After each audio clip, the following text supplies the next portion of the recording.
It's Friday again. Finally. I can't remember ever being so tired. I thought wearily as I slowly made my way to my school locker. All week long, I have been taking final exams in all of my classes. And studying for hours on end until the wee hours of the night. Which usually meant no more than 4 hours of sleep per day. So you can imagine how I felt after a whole week of that. Like being run over by a car, like having a head twice its normal size, like having shoulders as hard as concrete, like okay, I think you get it now. For once, not having to hurry to catch my bus home. I was happy to slowly plod my way through the empty hallways, taking my time. And why should the hallways be empty only a few minutes after the bell rang, would you ask? Well, as I said, it was Friday. And where I come from, on Fridays, people go out to parties, and to the movies, no matter what happens to the world around them. I think there could be a giant earthquake, or the world could stop turning. And they would still go out on Fridays. Me, I would be happy to go home, take a relaxing shower, and lie down on my bed for a few months. Well, I had to get home first. At that moment, I found myself staring at the number plaque of my blue locker with no recollection of how I got there. Didn't I tell you that I was extremely tired? I let my forehead softly bang against the cool surface of the metal box, breathing slowly in and out. It felt good, and I had to remind myself that it would feel even better once I got home. My abused mind somehow remembered the combination of the lock, and my fingers, numbed from endless hours of writing, managed to twist the little knob in the right position. Open sesame, I thought with a silent giggle. And so it did. But my happy expression turned into a frown of surprise and my tiredness dissipated like snow in August. Lying on my book of psychology was a thick envelope with the following words scribbled on it in green ink. Alex Westwood, Locker 402, Middletown High. Is that a joke? I quickly glanced down the hall, but I found it empty. No straggling soul rummaging in its locker, no head poking from behind a semi-closed door to see my reactions. Well, it won't hurt to see what's inside. I was about to tear it open when I thought, an annoying but curious though, how did this envelope get here? There are no ventilati on holes big enough for it to be slipped through, and it is far too thick to have been slipped under the door.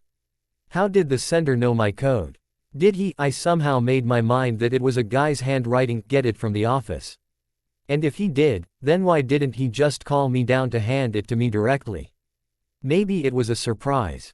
Yay, and maybe I could hurry up to see what it is then. I thought the last thought with a wry smile. And quickly opened the mystery envelope. Inside was one thick page of an old-looking brownish color. It was a surprise indeed, but in the sense that I had expected more than one page. As the whole thing was quite thick. Like the address, the letter was written in green ink, seemingly with a quill. A quill? Where did he get a quill? And who writes with a quill these days anyway? Instead of satisfying my curiosity, reading that letter only surprised me more.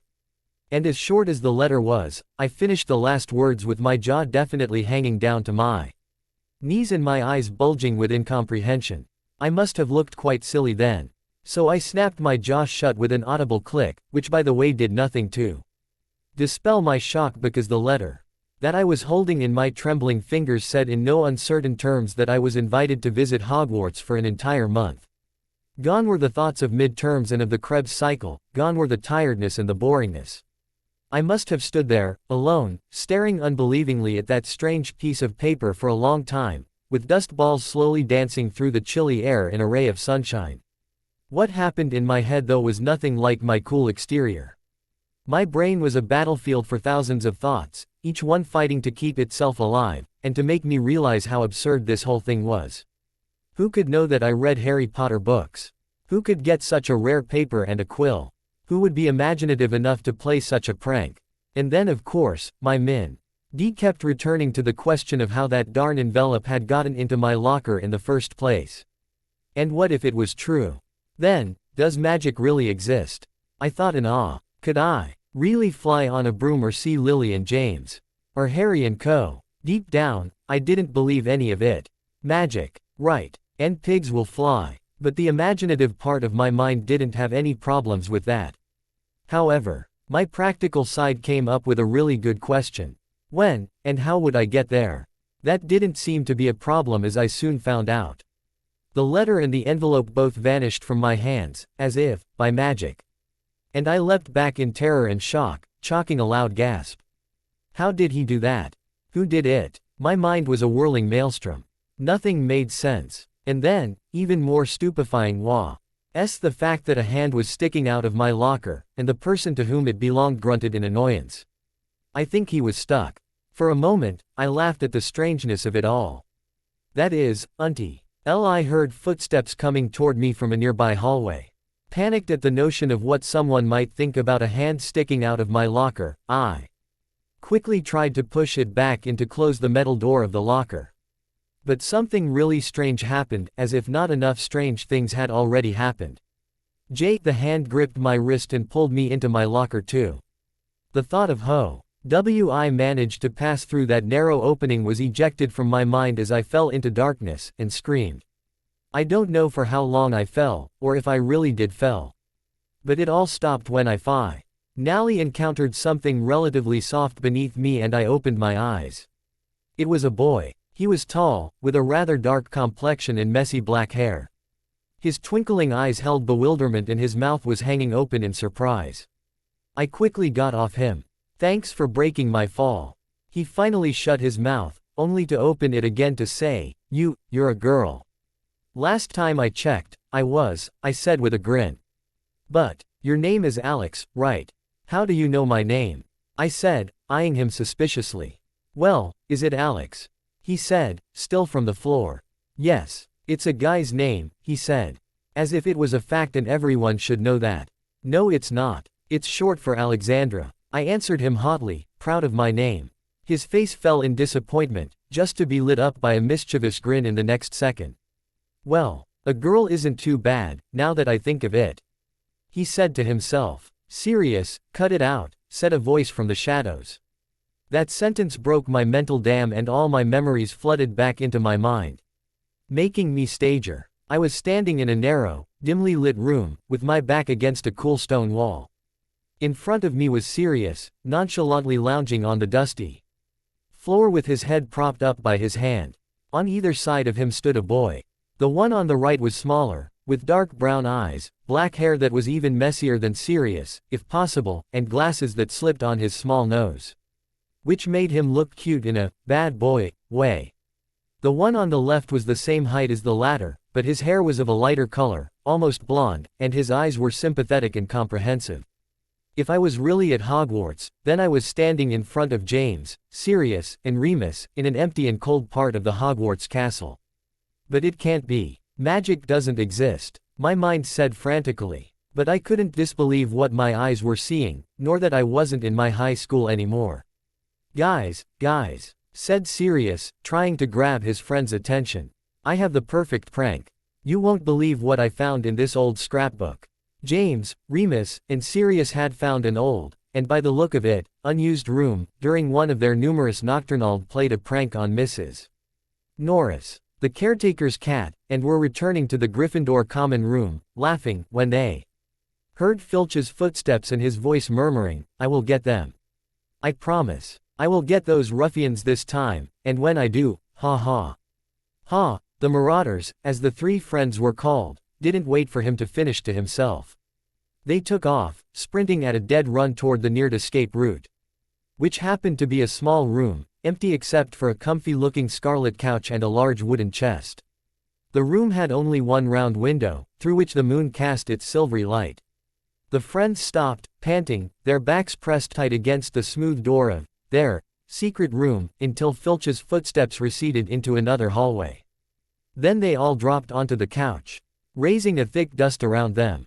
Coughing, they congratulated themselves on their timely escape. Guys, this room is cool, and it hasn't been used for the last 100 years. How do you know it was a 100, and not 98? Well, look at the dust. No, look at the view. From the little round window, the lake shone silver, and the dark trees of the forbidden forest swayed in the gentle breeze. It all looks so peaceful, said Remus in a whisper. James, come over here and look. James was kneeling next to the open chest, looking over its contents with awe in his dark eyes. This is marvelous, he whispered reverently. Do you remember Professor Binns' lecture on the age of Magical Renaissance. Sirius, who always slept in that class, gave him a blank look. Do you remember him talking about a wizard? Albus Dumbledore. Still no reaction. The Albus Dumbledore. The most powerful wizard who ever lived. A light of understanding appeared in Sirius's eyes. Yay, so what does he have to do with us making Mrs. Norris belched sickly green soap bubbles. This is his journal, said James, indicating an old leather-bound book, and that is the rest of his stuff. Waving his hand at the chest. Full of neatly stored parchments, books, and notebooks. Just think about what kind of spells we could find here. And what we could do with them. We could be the greatest pranksters Hogwarts has ever seen. Aren't we already? Said Remus, but he looked as interested as James and Sirius, who had a mischievous grin plastered on his face. They all started looking and searching through Dumbledore's possessions. Until Remus, always the down-to-earth one, said, "Wait. Should we really go through his stuff like that? It is said that nobody found a body after he supposedly dies. Do ring a duel match with the wizard Voldemort. What if he wasn't really dead? What if he was living here, in Hogwarts, in this very room? He died at a young age, so he should still be alive now. Maybe he is hiding from Voldemort." The boys looked at each other, and then at the quiet little room, full of dust and spider webs. "Moony, I somehow doubt that anyone has ever lived here. I mean, look at all that dust," said James in a confident voice, and Remus had to admit that he was right. They were immersed in Dumbledore's book of spells until Sirius said, Guys, I have the perfect prank. You won't believe what I found in this old scrapbook." At the mention of pranks, the other boys' heads turned toward Sirius, who, with eyes glinting with malice, began telling them about what he had just found. "So you see, it'll be great. We will meet a Muggle, see a Muggle school, and maybe even add a fourth member to the Marauders." James, and especially Remus, were a little reluctant at first, but they finally gave in. A week later, in the same little room, in the dead of the night, the Marauders were finishing the last preparations for the most wonderful prank ever. Remus, with the neatest handwriting, was finishing a letter. James was drawing an arch on the wall, and Sirius was jumping up and down like an excited little kid. They had previously decided on a name they had found in a Muggle phone book, Alex Westwood. A guy from the east coast of America. With a bit of magic, they found out his age, and the place he would be at the time they would do the trick, somewhere named Middletown. Ready, said Sirius. As ready as we will ever be, said Remus, handing him the sealed envelope. Taking their wands out, the boys pointed at a diagram drawn on James's arch, and said, Americanus complicatus extraordinaris. And then, things happened very fast. The arch opened into the view of a closed rectangular box, narrow, and as high as them. It was full of books, and a dark gray coat hung on a peg. But everything was blurry. As soon as Sirius dropped the letter on a book, the back of the box opened, and the blurry image of a person stood there. He had short black hair, a pale complexion, and wore dark blue jeans with a yellow t-shirt. "What's taking him so long?" said Sirius, frustrated, and he struck his hand into the image, but got stuck partway there. He had obviously bloated himself with chocolate frogs on the way to their secret room. James and Remus would have laughed at the grunting Sirius if the situation wasn't so important. With Sirius blocking the view, they didn't see anything until he was falling back into the room, with a Muggle boy. Except that it wasn't a boy at all, but a pretty girl with shiny gray eyes. "What are we going to do with her?" said Sirius. "It was supposed to be a boy, so we could hide him in our dorm. Where are we going to put her now?" He was babbling, and he knew it, but he didn't care. Their terrific prank, also known as TP, wasn't so perfect after all. "I know," said Remus in a flash of genius. "We can tell Lily. She will come up with something." "No way," said James, spluttering. "She will go to McGonagall and spelling, then we will be expelled. We could leave her," pointing at Alex, who was getting angry at being ignored, "here, and bring her blankets and food." "Out of the question," said Alex, fuming, with her fists on her hips. "I am not staying here alone, in this cold and dark little cubicle." She was now glaring at them, her eyes flashing steel gray in the moonlight. "Did you have to pick her, of all people?" whined Sirius. Alex shot daggers at him. "Shut up, Padfoot. You picked her. Now let me think," said James. "Prongs, face it. We have to get Lil on it. She's a girl so she will know what to do with you, Alex," said Remus calmly. "All right," said James after a few minutes of reflection, grinding his teeth.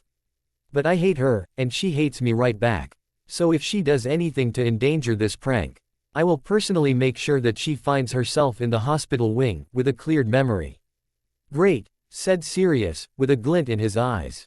"When Remus, under the invisibility cloak, came looking for me, I was curious, and when he said it was top secret and that it involved the Marauders and a TP, a terrific prank I couldn't stand in place.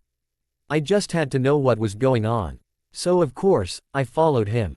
After dozens of staircases, twists and turns, and endless hallways, we reached the little room he told me about. Someone, whom I first took for a lanky boy of a slight build with strange clothes, was sleeping on a dusty sofa, and Sirius and James were looking at him curiously. "We're back," said Remus in a soft voice, but it wasn't soft enough. The sleeping form turned a little and woke up. And I found myself staring into the sleepy, shiny gray eyes of a girl of my age. Now that she was uncurled, there was no mistaking her for a guy, especially since she was wearing a rather tight t-shirt. But her very short hair, cut in a boy's manner, did suggest a tomboy personality. But who is she? How did she get here? And what do the guys have to do with her? I didn't have to wait long, as Remus sat down on the floor and told me everything in a shushed voice. By the end of it, I was rolling on the floor, laughing at the stupidity of the greatest pranksters of Hogwarts. The girl, Ailes, was smiling too, but I could tell that she was tired and still a little unsure of what was really happening. Well, so would I if our fabulous plan backfired. I sneered. I just couldn't stand him. He was obnoxious, self-centered, conceited, well, you get the picture. But he was cute. Ew. Did I just think that? What's wrong with me? And now you need my help. That was more a statement than a question. Yes, number, said several voices at the same time. Yes we do Lil, said Remus again. We can't leave her here, and we can't take her to our dorm, obviously. Although I'm sure Sirius wouldn't mind at all. He said, with a grin toward his friend. So we thought you could maybe come up with something. He said hopefully. Potter just glared at me as if he wouldn't ask for my help if his life depended on it. Well, I'm sure he wouldn't, and neither would I. And right now, I had a perfect little idea that would make him think twice before pulling a prank on me. That is, of course, if he doesn't die of a heart attack first. Ha ha. That's obvious guys, which it wasn't, really, but I just couldn't pass such a great occasion to torment Potter some more. I make her look like me so she can go on Hogwarts's grounds without anyone asking who she is, I said with a smile of satisfaction, which turned into a grin at the sight of James's face. His eyes were bulging with disbelief. And his jaw hung open, making him look like a fish stranded on land. He looked quite silly. Alex glanced at him and hid her smile behind her hands. I could see the glint of mischief in her eyes. Girl, we're definitely going to become friends. I thought with satisfaction. There's no time to lose if you want to be alive for double potions tomorrow morning, or rather in a few hours, said James, trying to get the upper hand. Since when do you care about classes, Potter? I snapped. Then I turned toward Alex and asked her in a friendlier tone, do you give me the permission to spell you into a copy of myself? And since when do you care about other people's feelings, when performing a charm? By experience, I can say that you just grab your victim and do whatever you do to her right there on the spot, said James haughtily. Wait, I can't just stay here for a month.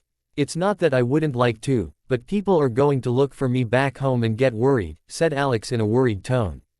No prob, said Sirius, showing her an old scrapbook. The spell we made will bring you back home after a month of time spent here. But there, no time will have passed. All right, she smiled. Then whacked Sirius in the head with the same scrapbook. But you didn't ask my permission before bringing me here. Then, grinning, she came over to me. Myselfamus, Liliamus, Alexamus, Copitus, I said, swinging my wand between us in a weird pattern. When I opened my eyes again, I saw myself. Well, I was good at charms, and I prided myself in it. Alex blinked, looked at her new self, and hugged me. I believe we're going to be great friends, she said, and we giggled. As for the guys, they were bewildered, looking from one to the other. How are we going to know who is who? Asked Remus. Ah, I said in a wise tone, that is for us to know, and I smiled. What? As if one wasn't enough. I'm going to go crazy. She will attempt to kill me twice as often now. But well, now I will have 2 pairs of beautiful emerald eyes to look into. Wow, did I really think that? There must be something wrong with me if I am beginning to be interested in Evans. I told myself, surprised. I yawned and realized how tired I was. The moon was slowly sinking into the forbidden forest. Time to go. Before I made more than a step toward the invisible cloak lying at Evan's feet, she snatched it, threw it over herself and her copy, and ran out of the room, leaving us stranded. Shit, she would do that, too. It was exactly like her to do just that. I can't believe she abandoned us here. We're screwed, said Sirius matter-of-factly, twisting his wrists in a Muggle manner to accentuate how really screwed we were. An hour later, we were huffing and puffing in our common room, glad to be still alive. On the way here, we had ran into Filch and his stupid cat at least a dozen times, ducking into empty rooms at the last second to save us from being discovered. I swear, he was tracking us like a hound. And I swear too that Evans will pay for this dearly. If you want a revenge, said Sirius with a smile, as if reading my mind, you will have to make sure you figure out which one is Lil and which one is that Alex girl. You wouldn't want to have another one like Lil on your case, trying to kill you too. Now, would you? A grin. Well, theoretically, she's guilty by association, said Remus. Always the scholar. But Sirius is right. If she takes to dislike you too, you won't live past this year. He too added with a grin. We went up to our dorm to try to catch some sleep before the double potions with slimy slivering. Both I and Remus were already in our 4-poster beds, not even bothering to fold our clothes neatly but letting them lay on the floor until the new time we would need them. When we heard James growl, Evans. What? You dream of putting your hands around her neck and squeezing, or putting your hands there and kissing her? I asked him mockingly. She was in our room. She brought the cloak back, he said with disgust. Obviously it was for Lily, and not the cloak. But then, you never know with James. How nice of her, can you shut up and go to sleep now? Like every normal person, mumbled Remus between 2 snores, almost asleep. Yay, right. And she added a nice message to it. Here you go, Potter. I hope you loose this little marvel somewhere for me to find. Or even better, that you hang yourself with it. Then it would look as if you levitate, and it would be a great riddance. Sincerely not yours, Lily. Ha ha ha, I was laughing. I love this girl. She and James would make a great couple.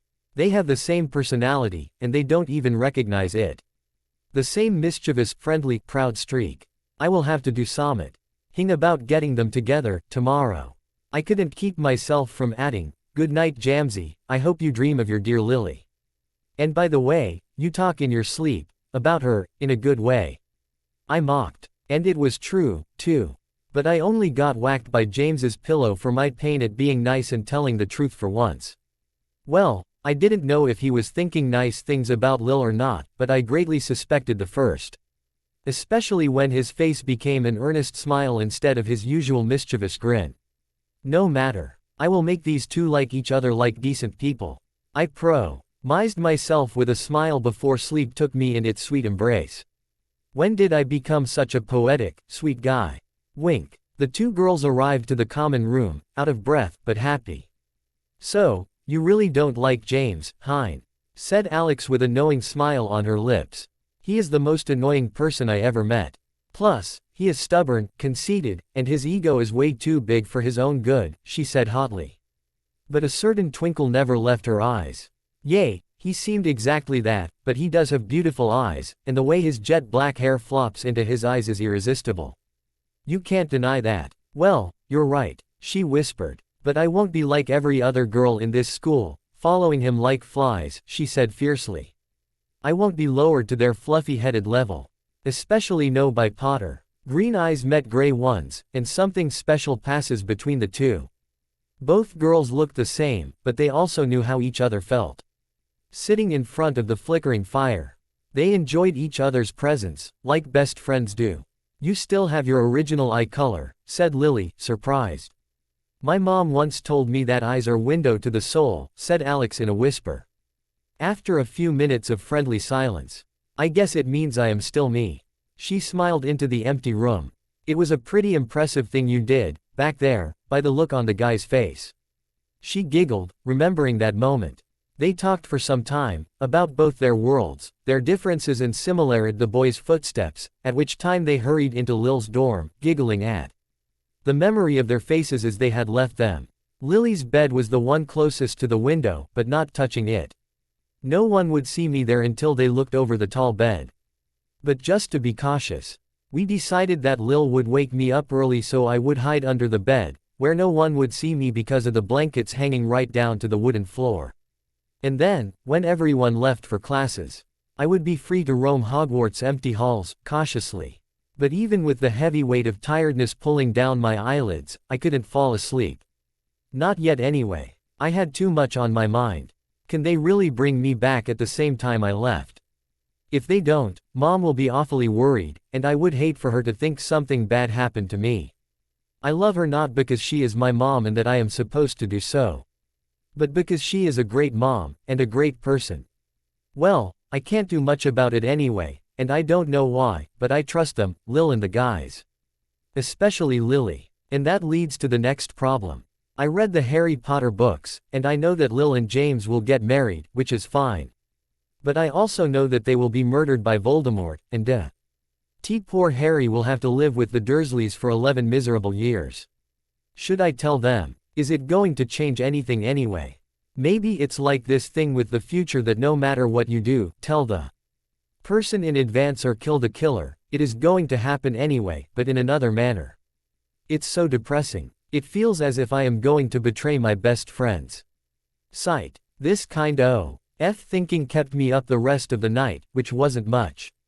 It's weird how back at school, it has been 6 o'clock, and here, it was already midnight. Ah. Dummy. You're in England now, so there are 6 hours of time change. Well, at least that answers one of my questions. However, the tiredness finally caught up with me, and I fell into an uneasy slumber, only to be prodded awake by Lily an hour later. The days followed each other. But no two were the same, except for the fact that James and Lily were constantly fighting, insulting, and generally annoying each other. During their classes, Lex ate in the kitchen and bathed in the girls' shower room.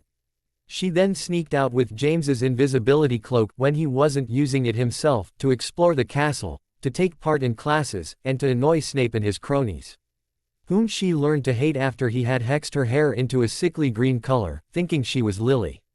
Well, at least it proved that their trick at hiding her identity was working. The magical renaissance happened in the blessed year of Professor Bin A.N., who was teaching history of magic, droned on, never realizing that most of the class was asleep, and that those students who weren't already sleeping were not far from it. James and Lily woke up with a start at Professor Bin's voice being directed in their direction. If you please, now, Mr. Potter, and Mrs. Evans, go to the blackboard and write the list of 5 famous magical Renaissance wizards, said Professor Bin in a satisfied voice. Lily quickly got out of her chair, trying to beat James in a sprint to the blackboard. She was always trying to be better than he was, even in such trivial things. However, there was one area James excelled at: Quidditch. And although that might have nothing to do with history of magic, it allowed him to make a dash to the blackboard and steal the chalk from right under Lily's questing hand. It is not necessary to say that she got quite mad, especially since she had B.N. sitting closer to the board than he was. How dare he? Oh, he won't get away with that. As soon as she thought that, a blackboard eraser came flying through the room to whack James in the head, raising a cloud of fine chalk dust. When James finally stopped coughing, he heard the whole class burst into laughter. Now what? Why are they all giggling like insane people? He thought angrily, staring at Lily with hatred. She in turn was smiling innocently, and pointing at a rectangular white spot in his jet black hair. Well, she thumped me with the stupid thing, so of course I will have chalk in my hair. It's nothing funny to laugh at, he thought indignantly. But being whom he was, he made an elaborate curtsy to the class, with a smile on his lips, and the class redoubled in laughter, but this time, James smiled with them. But she will pay for that, he thought fiercely. It will be even worse than the time I humiliated her in front of the whole school. Well, how was I supposed to know she doesn't know how to dance? Well, anyway, that was for the time she turned my hair blonde and curly. I looked so stupid that way. Too innocent. Like an angel. He grinned. There is nothing to smile at, Mr. Potter and Mrs. Evans. You will both have detention, tonight, together. And you will remain there, together, until you resolve your little problem, said Professor Bin, in that same droning voice he used for his lectures. Is nothing going to shake him? The guy's practically a ghost, acting this way, thought James incredulously. And he gave me a detention with Evans. He has no heart. Does he really think we will get along? Ha, we will. Probably shake Hogwarts foundations first, and it will be his fault. Blasted Bin. Blasted Evans. Somewhere in Hogwarts, in a room empty except for 2 chairs, sat 2 students, back to back. Each one was staring at a point on the gray wall, silently. I will certainly not make the first move. Let him be the gentleman. I will sit here until tomorrow morning if I must. But I will not talk to this jerk, thought Lily. Much the same was going on in James's mind. She won't talk to me. Fine. Then neither will I. I am not about to lose my honor by kneeling down in front of her and asking her to forgive me. No way. And anyway, there is nothing to forgive. And if there ever was, then it's her who needs to be forgiven. And I will certainly not do that before she asks me to, nicely. Lily, I can't believe Professor Bin took away my wand. Doesn't he trust me? Well, obviously, he doesn't. Smirk. That's a good thing for Potter, or else, he wouldn't be sitting here anymore. And speaking of sitting, my butt is beginning to be quite numb. Sight. Maybe I should at least talk to him. Alex is right. He is cute, and a great prankster, and funny, and smart, and, what am I thinking? My God, I am not like every other girl in this school, drooling over him. He's an idiot, a jerk, Back to James's mind, it's getting boring here. Oh, I haven't noticed, said a little, sarcastic voice in his mind. Shut up, I won't have a conversation with myself. Better Evans. What? She's horrible. But she has beautiful green eyes, and hair as fiery as her temper. Yes, and if you don't watch your back around, fireball, you will find yourself roasted. Well, at least Ben took our wands away. If he hadn't, I think we both would have found ourselves in the hospital wing. Smile. I don't even know how I came to hate her. I wonder how it would be like to be her friend. That's it. You've lost it. Flat little voice inside his head. You've lost your marbles. Stop worrying about your girlfriend over there and start thinking about how you will get out of here. What? Where did that came from? At the same time, Alex was quietly walking through the castle's halls, trying in vain to find the little room where her 2 friends were incarcerated. I hope they're still alive. I knew they always played pranks on each other, but I didn't know they sometimes came close to killing each other. Wow. At this rate, I will never find them. This is the 3rd time I get lost. Lost in here thought as well as in the castle. She didn't see Professor Bin striding in her direction, until she was facing him. And then, it was too late to get away. Mrs. Evans, what are you doing here? I thought I told you to stay in the classroom tonight. Well, oh my God. Stupid. How stupid can I be? I can't put Lil into trouble. Oh, she thought as she glanced at a nearby doorway. I really had to go to the bathroom, Professor. I can do that, can't I? She said, all innocence. Well, of course, dear. Hurry up, I will lead you back to detention, said Professor Bin. She quickly entered the lavatory. God, now what? Her look around the room reposed on a small window, and an idea popped into her head. He doesn't give me any choice. I can't let him see both Lily and me at the same time. He will either die of shock, which wouldn't be that bad, or he will figure everything out, which would be a disaster. Wow, it's a long way down, she thought, standing on the narrow windowsill. A light breeze played with her auburn hair, and she was glad that it was dark. What would she say if someone caught her sneaking into room through open windows? She took a shaky step. Okay, I changed my mind. Darkness is definitely a bad thing. I can't see where I am going. This is really scary, and if I slip, I will make a dull thumbing sound striking the ground, and, don't.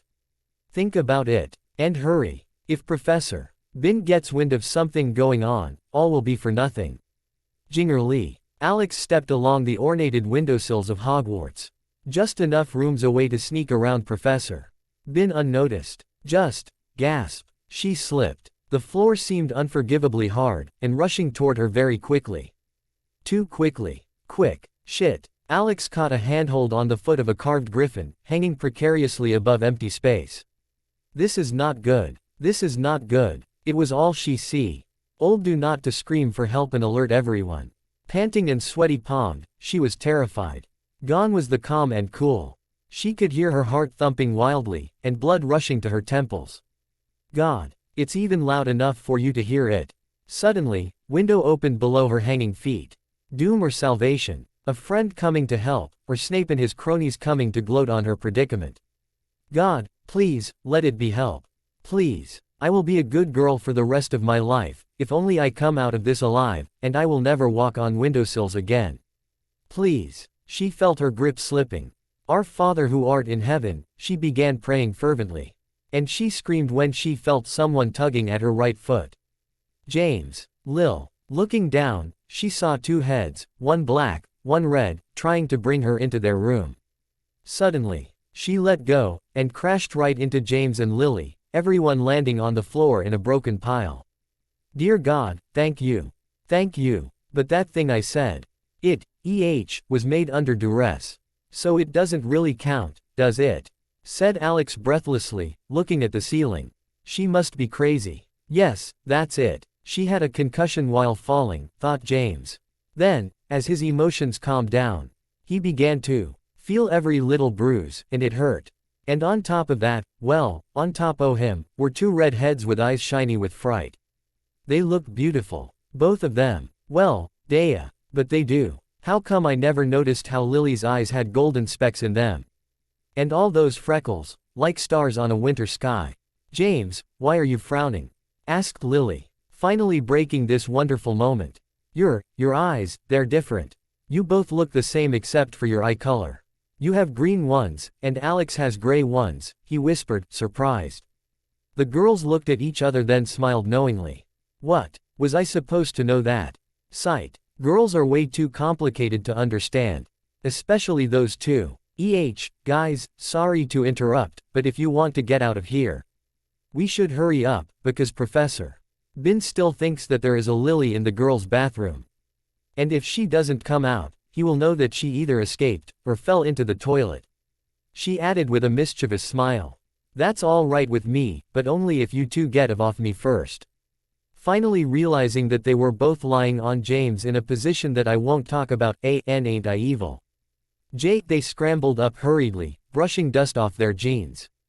Back in the common room, James and Lily were back to arguing with each other. It was too good to be true. But there definitely was some improvement. I guess they either don't want to acknowledge it, or they don't want anyone else to know about it. Well, anyone else but me. Thought Alex with a smirk. I have better friends than you do. Said James in a loud whisper. Sirius and Remus will do anything I ask them to, and I have known Sirius since I was born. He added with confidence. Well, come they didn't try to get you out of detention. If I remember correctly, a certain redhead, my friend, came to our rescue, said Lily with a smirk. I didn't ask my friends to get me out. I could have stayed there. Or even better gotten out by myself, he said hotly. Oh, said Lily, raising an eyebrow that spoke volumes. Then why didn't you? It would have been a lot more pleasant in there without you poisoning the air. Guys, shut up. Or do you want the whole school to wake up to find you two out of detention early, and two Lilies? Said Alex, exasperated by their childish behavior. They are fun, but sometimes they don't realize what time it is. Well, actually, even I don't know what time it is now. Probably going toward midnight, she though, yawning. So, Jamsy, said Sirius. In a voice that made James shiver. I heard that you and Lily had a little, incident. Which ended with her lying on top of you. He finished with a knowing smile playing on his lips. Well, yes, it was an accident. Said James in self-defense, knowing that it wouldn't do any good. When Sirius got something into his perverted little head, there was no possibility of dislodging it. So he told his friend everything. Finishing by, "Why didn't you come, by the way?" "Well, Mooney and I thought that we should give you and Lily some time together. And as I can see, it paid off. Didn't it?" Grin with lots of teeth. "And I think James didn't let him finish, springing on his friend, and tackling him." The two boys playfully rolled on the floor. Once James had the upper hand, then Sirius was straddling him. But neither was hurting the other. At least not consciously. A quarter of an hour later, they were lying on the Gryffindor's red carpet like flattened sausages, and panting heavily. Sirius had a black eye. As James elbowed him, and James had a bruise on his stomach, where Sirius had jumped on him. But both boys were perfectly happy, although for different reasons. James for changing the subject. Sirius for rolling on the floor, and both of them for having a friendly fight. Remus, who had been calmly observing the whole event, finally commented on his friend's behavior. Grinning, "I can't believe you guys thought over a girl. And not any girl at that, but the all-famous Lily Evans. I didn't know you both were her secret admirers." He hadn't time to finish all his taunts as the admirers somehow found some strength to chase a laughing Remus up the stairs. "Are you sure you have the dung bombs?" whispered James. The Marauders, Lily, and Alex were once roaming the empty halls of Hogwarts in search of mischief. They had been planning this terrific prank for days, and everyone was excited. They were all crammed under the invisibility cloak, which had been magically enlarged. But they still managed to step on each other's toes and curse under their breath. When they finally arrived into the Great Hall without anyone noticing them, they were awed. Not that they had never seen it by night on one of their numerous expeditions. But as it was enchanted to look like outside, thin tendrils of ghostly fog drifted between empty chairs, brilliant stars shone from the midnight blue sky. And a sliver of moon reflected the powdery snow in silver white. Shivering, they went to work, each person having a specific thing to do. The boys stayed in the hall, but the girls, Lily being best at charms, climbed the stairs in search of the Slytherin Tower. Snickering at the sleepy Slytherin, who had no idea what was about to befall them, Tower, happy with their accomplishments. "I wish I could stay to see their faces when they wake up," said Lily with a sigh. "So would I, but I'm falling on my face," Alex whispered back. "Let's see how the guys are doing. They should be finished by now." Still quietly talking, they tiptoed down a narrow hallway full of moving tapestries. Alex eyed them nervously and she gasped in fright when someone grabbed her hand and pulled her into an empty classroom. "What?" "Shish," said Lily quietly. "Filch." Alex nodded understanding, hearing his approaching footsteps. "Alex, come on, he's gone." "Let's go," said Lily finally. "Alex." Her friend was standing still in front of a very tall mirror. It was framed in a silver carving of leaves and swirls of wind. The little leaves seemed to flutter in an invisible breeze. "They seem real," thought Lily, reaching toward an especially ornate one on the left side of the carving. But she jerked her hand back as if burned and snapped her head back. James. No one was standing there. Turning back to the mirror, she noticed that James's reflection seemed older, and so did hers. Raising her hand, she was mirrored by her strange reflection. "What the?" Both pairs of eyes looked down on her protectively, with a sad smile on their young faces, and then faded away. "No, wait," whispered Lily, taking a step toward her now perfectly normal reflection. Finally, taking a look at the entire room, she saw Alex, wide-eyed and open-mouthed, staring at the mirror. Focusing back into reality, Alex glanced at Lily, both girls sharing an odd and excited look. "What did you see?" the gray-eyed Lily finally said. I saw myself, but I was older, and I saw James. It seemed as if both of our reflections were looking at me, knowing something I didn't." "What did you see?" she asked curiously. "I saw an older version of myself too, as a doctor, but I had a wand, and you and the guys were there too." "Well, at least I know now that I am not going crazy," she smiled. "But what does it mean? Does it show images out of our lives, or the future? But it can't be. I don't want to see Potter any more than I have to." "Liar, Lyrae, pants on fire." "Shut up," she told her internal voice. "All right, I like him as a possible friend. she grudgingly admitted. Miss Evans and Miss Westwood, said an elderly voice. The girls whirled around on their heels to stare at the previously empty mirror. It was now occupied by the image of an old man with a long, flowing, wet beard, half-moon glasses reposing on a crooked nose, and sharp blue eyes, twinkling with understanding and knowledge. I am happy to see that you finally discovered this exceptional mirror, he continued, talking to the gasping girls, swinging his long-sleeved hand to encompass the frame he was standing in. Do not be surprised, he went on, that I showed myself to 2 Gryffindors, since I had been one myself, a long time ago. A twinkle of mischief passed through his eyes, which noticed everything without seeming to. Who are you? Said Lily in a shaky voice, finally managing to bring moisture into her mouth. Oh, yes, I am sorry. Yes, you would not know me, would you? I am Albus Dumbledore, and I have disappeared, as far as anyone is concerned, he said with a tired smile. In the youth of my foolishness, I tried a spell that I shouldn't have, and I ended up here, with no way of getting out. Silly grin, you can now see why I was a Gryffindor, Well, anyway, I need for you to help me. The world seems to be getting dark again. I don't suppose you would know who Voldemort is. At the shocked gasp from Lily, he continued with sad eyes.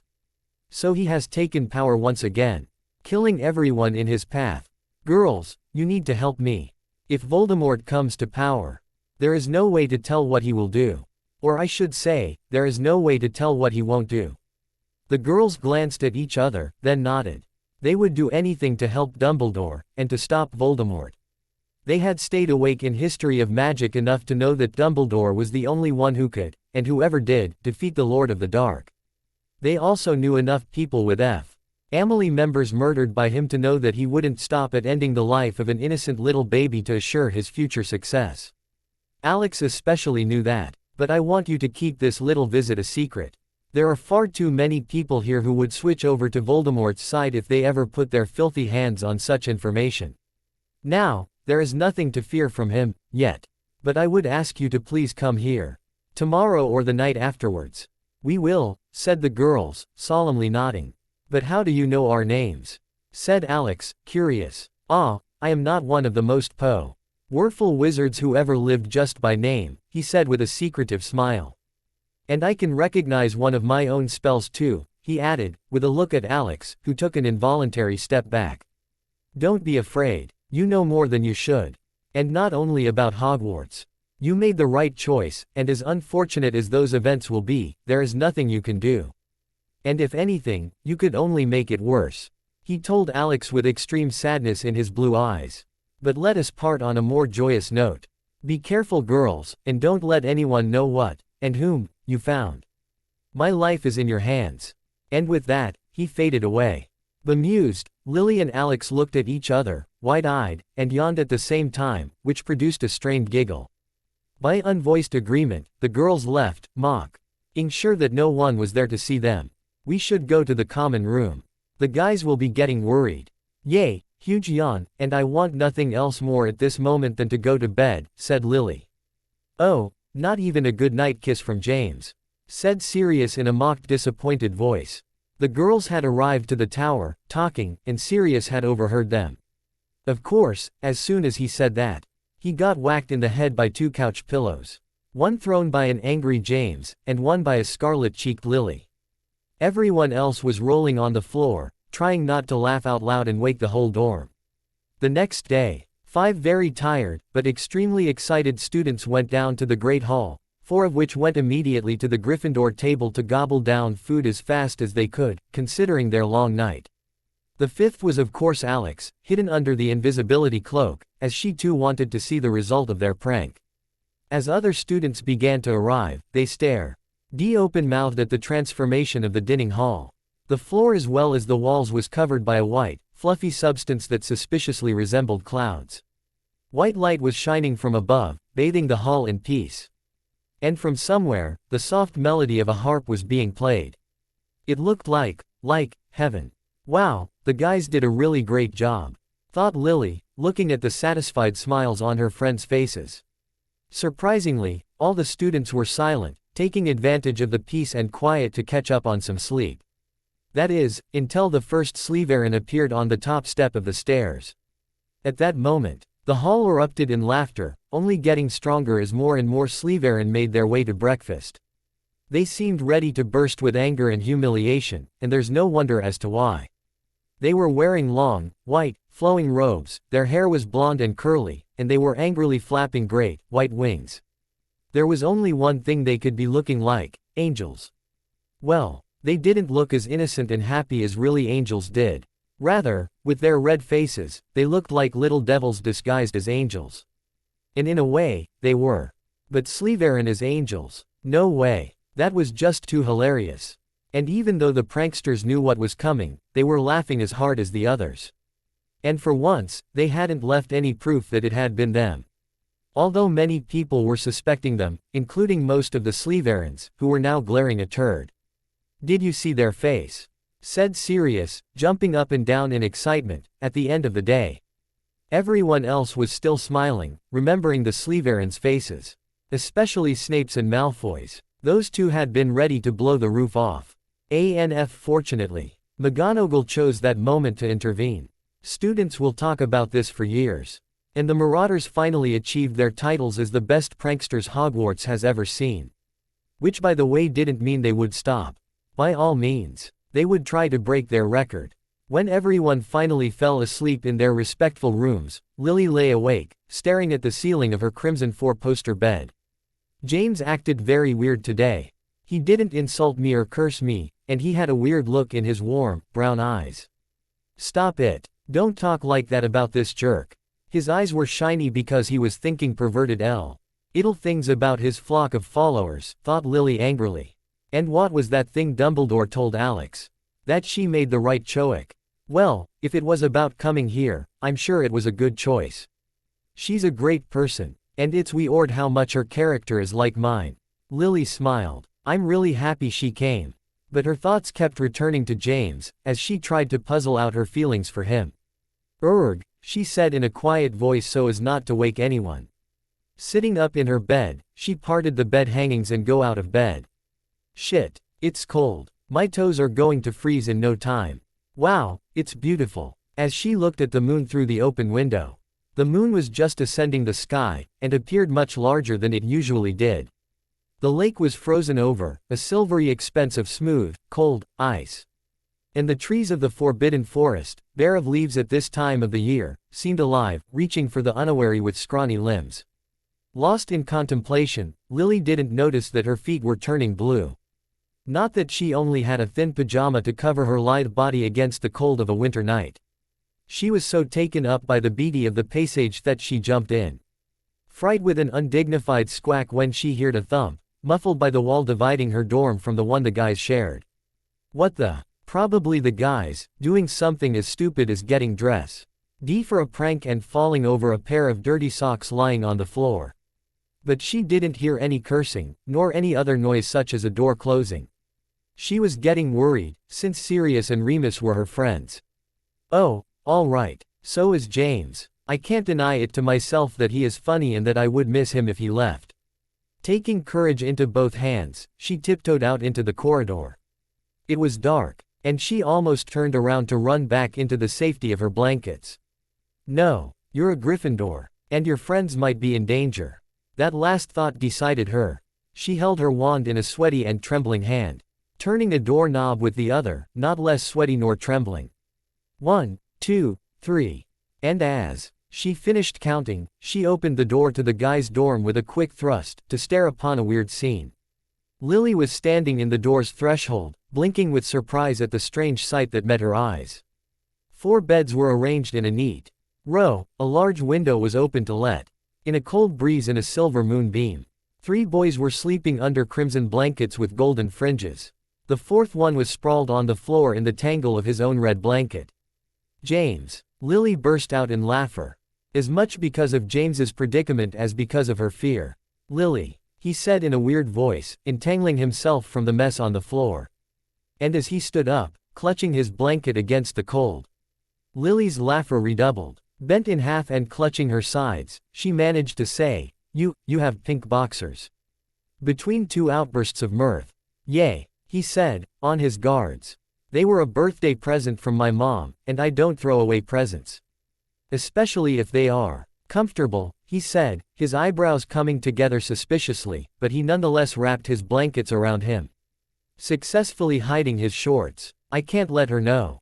Not yet. And not like this, when I just made a fool of myself. But it had been so real. What are you doing here, Evans? Said James, in a voice that was supposed to be threatening. I was enjoying the view from my window when a certain person made lots of noise. I thought something had happened to Sirius and Remus Potter. She purposefully dropped his name from the list because of the way he just talked to her. Here I am, walking in dark corridors, afraid, coming to the rescue of my friends, and what do I get? Evans, and a nasty look. For a moment, I really thought he was a nice guy. But if he acts this way, so will I. Ouch. Though James. She is back with the Potter. I'm sorry, Lily. I'm sorry for calling you Evans. I'm sorry for always playing pranks on you. I'm sorry for being a jerk. I'm sorry, Flower. But I can't tell you that I love you, even if I really do. You will either slap me, just like in the dream, or simply laugh at me and walk away. I couldn't take that. I might seem brave and self-assured, but I'm scared to death that you will say no. So, what were you doing? Said Lily, breaking his gloomy thoughts. I had a bad dream. A nightmare. Because you were in it, said James, trying to hide his feelings by lying. I was lying on the grass. It was spring, the sky was blue, and it was neither too hot nor too cold. It was just perfect, well, that is, until you came. It started raining, and there was a tornado, then there was a hailstorm and 2 feet of snow. I was in my shorts, so I was freezing. But you didn't seem to be cold at all. It was as if there was a bubble around you to protect you. And then, you slapped me, for no reason. Said James in indignation. There, this should be enough truth. I did have a nightmare. And it had been cold, and you were there, but you were so cold, and I couldn't do anything to help you. So I tried to warm you, and while I was holding you, you looked up at me with your big, sad eyes, and then you closed them forever. But it was so real. I felt the cold. And when you came in, I was so happy that it had all been a dream. What's wrong with him, though, Lily? 1 minute, he's mean and arrogant, the next his eyes get all shiny and dark, and it seems as if he has seen his own death. I really don't understand him, but I hope he's all GHT, it really was cool when he called me Lily instead of Evans. It seemed right. But then, how? James, how did you know it was me and not Alex? You can't see my eye color from where I am standing, the moonbeam doesn't reach me. She asked curiously. What? James finally broke free from his morbid thoughts. Oh, I don't know. He had been taken by surprise by her question, so couldn't make up anything fast enough. And anyway, what would he have said? That he just knew it, like he knew that he was he, even if it was exactly what had happened. It's really weird, but I could pick her out of a crowd. She seems a part of me somehow. And I don't even know when that started. I guess I did hate her at the beginning, but then, I really began to like her, a lot. But she can't know yet. Go to sleep, Evans. Ouch. I'm so sorry, Lily. Leave me alone, I need sleep, I have Quidditch practice tomorrow morning, said James, trying to get her to go away. Yay, and instead of concentrating on the snitch, I will be thinking about you, Lil, and probably crash into the goal posts, he thought with a wry smile. Oh yay. Though, Lily. Fine. And stop smiling that way. I really wouldn't want to know what you are thinking right now. Probably about your girlfriend, or how to snare some more admirers, and it makes me really sad that you never tried with me. What am I saying? Don't cheat yourself, Lily, you know you like him. Sight. Better to go, or I might do something as stupid as kiss him goodnight. Giggle. I wonder how he would react to that. And smiling, she finally left for her dorm. Why did she just giggle? Though James. Bemused. Diney. Or did she somehow read my thoughts? Oh my god. I hope she didn't. That would be way too scary. And adding to the events of this night, I won't be able to sleep. And I probably will crash into a goal post, if for another reason. And with that last thought, he went to bed too. The next day found 2 redheads silently talking to each other and giggling from time to time. They were, of course, planning their next prank, but one that only they could do. And as usually it involved Snape, and whoever happened to be nearby. Lily charmed Alex's clothes to become the exact copy of her own. And the two girls left the little room that they all had come to call the hole. A few minutes later, Snape was walking along a winding and gloomy hallway, wearing an expression more sour than that of a lemon. His long, dark, green cloak swept past him like the wings of a great bat. Walking in the opposite direction, he saw Lily. Mudblood. Fwa. But a pretty mudblood. Swiveling his head back to look where he was going, he stared, as Lily walked past him again, in the same direction as before. What the? Shaking his head, must have been the light. This hallway is dark, and it might have been someone else. He continued to walk, trying to forget his hallucinations. But as the day rolled by, he saw more and more lilies, sometimes alone, sometimes two together, looking at him and giggling hysterically. It came up to the point that he was jumping at shadows, expecting to see everyone else's duplications. Finally, in the evening, he saw a lily walking toward him. But instead of continuing like she had done all day, she stopped, and looked him in the eyes. He shivered. "What time is it, Snape?" she asked, offhand. 7:20 p.m., he answered, too bemused to notice that he was talking to his enemy, as she walked away. 1 minute later, another lily came out of a room, which had no other doorway, so there was no way she could have ran past him into the room. "What time is it, Snape?" she asked, with the same innocent voice as the first girl had. "That's it," thought Snape. "I shouldn't have drank that third butterbeer cup." And with that last thought, he fainted. As soon as he touched the floor, the real Lily came back from around the corner of the hallway. "I didn't know he was that weak-hearted," she said, with no trace of innocence in her voice whatsoever. "Shall we leave him here? He does look rather heavy, and anyway, I wouldn't touch a Slytherin if his life depended on it." The girls giggled at each other, and then, laughing, they walked away, happy of a day well spent. But that day was by no means finished yet. First Alex, then Lily under the invisibility cloak, walked into the common room. Sirius was lounging in an armchair near the fireplace, playing Exploding Snap with Remus. But as soon as he saw Alex, he bounded over to her, in his usual happy-go-lucky manner. "Hi Lily," he said out loud, then winked at the redhead to tell her that he knew who she was. She smiled back, understanding, a warm feeling growing in her tummy. "Come on, I want to show you something," said Sirius, in a voice unlike his own. Alex rose an eyebrow, questioningly, but followed her friend as he took her hand, leading her into the secret room they had found. Once there, he softly closed the door, gently enclosed both of her small hands into his two bigger ones, took a deep breath, and said very fast, "I really like you, Alex, and I don't care that in reality you don't look like you do now. It's not important. I like you for who you are inside." Alex only looked at him, her gray eyes wide, but before she could say anything, he fished into his pocket for a little, scarlet box, thrusting it into her hands, as if afraid that she might refuse. Alex opened her hand wide, staring at the present, surprised. Finally, after what seemed to Sirius like 10 years, she opened the lid with a trembling hand, as her mouth formed a silent little "oh" of awe.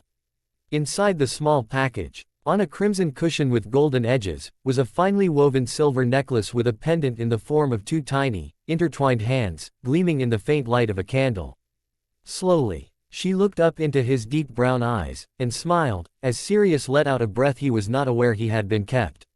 He fastened the necklace around her neck, and left his arms there, as Alex rose on her toes and planted a little kiss on the tip of his nose, and whispered, "I like you too, Sirius." Bringing her closer to him, he gently kissed her for the first time, his lips lingering on hers, just as they both heard a gasp. Turning toward the door, they saw a very pale James, his hand still on the doorknob. "Sirius, how could you do this to me? I thought I was your best friend," he yelled at the pair. His jaws snapped shut as he really looked at the red-headed girl, and at the color of her eyes. "Alex," he squeaked, turning a deep red, as he finally understood whom he was seeing. I'm sorry, I thought that it was," but he didn't get a chance to finish, as another voice, full of laughter said, "Lily." All three whirled around to look at Lily, holding the invisibility cloak in her hand. Alex and Sirius smiled, turning slightly red as what was supposed to be a private and romantic moment turned into a social gathering. And James turned even redder, if possible, glaring at Lily. And stammering, "What are you doing here?" "Well, when I saw Sirius taking Alex somewhere, I wasn't about to let such a great opportunity pass, would I?" she said, still smiling. But inside her, she felt warm all over, and her hands were tingling. James thought it was me, kissing Sirius, and he got jealous. As she thought about it, something kept nagging at the back of her mind. But she couldn't figure out what it was. So finally, she said, "Alex, I am sorry to interrupt your little moment with your friend over there, but if you don't remember, we have something to do tonight." Emphasizing what she said with a jerk of her head. "Oh," said Alex, finally coming out of the clouds, and smiling sheepishly, and before the two guys could ask them what exactly the thing they were supposed to do was. The girl left. Left alone, Sirius looked at James with his mischievous smile and said, "So, you thought I was with Lily. And why exactly would that torment you, since she is your enemy?" He knew very well what was happening, but this was a great opportunity to annoy James a little. And, well, he had interrupted him in the middle of a very serious moment. I didn't want her to hurt you." James lied unconvincingly. "Prongs, you are my best friend, and as such, I will give you an advice. Tell Lily the truth. I know you love her, don't say you don't, 'cause it is very obvious you do." And he left, leaving James alone in the small room to munch on what just happened. Tonight, at 11, as Lily had said, the girls had their secret meeting with the wizard Dumbledore. Quietly walking through the silent halls, they were careful not to be seen. As they entered into the small room, they were as awed by the huge mirror as the first time. Did the mirror had a special name. And just like the first time, Lily saw an older version of herself and James, two happy figures smiling down at her, while Alex saw herself as a doctor, with a wand. And Albus Dumbledore appeared. "Good evening, Miss Evans and Miss Westwood," he said in his calm voice. "I am happy to see that you came back. You probably already know that I have left some of my possessions in Hogwarts. In a little room near the Gryffindor Tower." A twinkle crossed his clear blue eyes as he watched the two girls fidget and nod. "Good. I would like you to go there, and bring me a red, leather-bound notebook. It is rather small and should be at the bottom of the big wooden chest that is in one of the corners." The girls left. They came back half an hour later, a little winded, but still alone. Along the way they ran not into Filch, but the Marauders, of all people, going on a mission of their own. Any other day, the girls would have stopped to say hi, and trade some info on the Weribo, but today, what the girls were doing was too important, so they hid in the shadows until the boys walked by, hoping they would be unseen. Sirius stopped a few seconds, as if listening for something, but quickly caught up to the already retreating James and Remus. "All right," said Dumbledore in a quiet voice. "Now, Miss Evans, I would need you to perform the charm on the last page. It is quite difficult, and I think you will need to link with the power of Miss Westwood to make it work. That is, if you accept. I will not force you to do it, especially as after you finish the charm, you might be weak for a few days. Like after a bad flu. Make your decision wisely, and ask all the questions that you want. As much as I want to get out of here, I won't do it by force," he finished, very seriously, looking at each of the girl. "What do you mean Lily will need my power?" "I am not a witch," said Alex. "Every living organism has a life force in itself. A force that allows it to live. When someone is healthy and young, their force is very strong, and in addition, if they are magical, wizards or witches, their life force is even stronger. Then, as people get older, they lose some of that energy, until they die, at which time they lose all of it. When someone dies prematurely, at a young age, all that energy is released into the universe, like a tight rubber band snapping. That is why some wizards kill innocent victims. To use their energy, instead of theirs in powerful spells. Each time you do magic, you use your life force, but as your spells are relatively weak, you don't even feel it draining you. As your spells get stronger, you will get more tired. With some spells, you can drain your whole energy and burn yourself out, from which you cannot always recover, and usually die.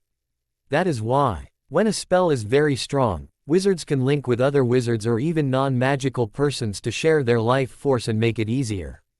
It is dangerous, I won't say it isn't, he finished quietly in his fatherly voice. The girls looked at each other, and then, slowly, they nodded. Dumbledore sighed, whether from accepting the inevitable or from relief, the girls didn't know, but he said, well, to Link. You have to hold each other's hand, and relax. It is simple, but not known by many. The girls sat on the stone floor. Lily held Alex's hand in her left, her wand in her right, and the open notebook on her crossed legs. Taking a deep breath, she began reciting an incantation. And as she did so, a dim, blue, glow surrounded her, spreading through her arm, to encompass Alex too. The longer she spoke, the brighter the light became, and the stronger the tension in the room was.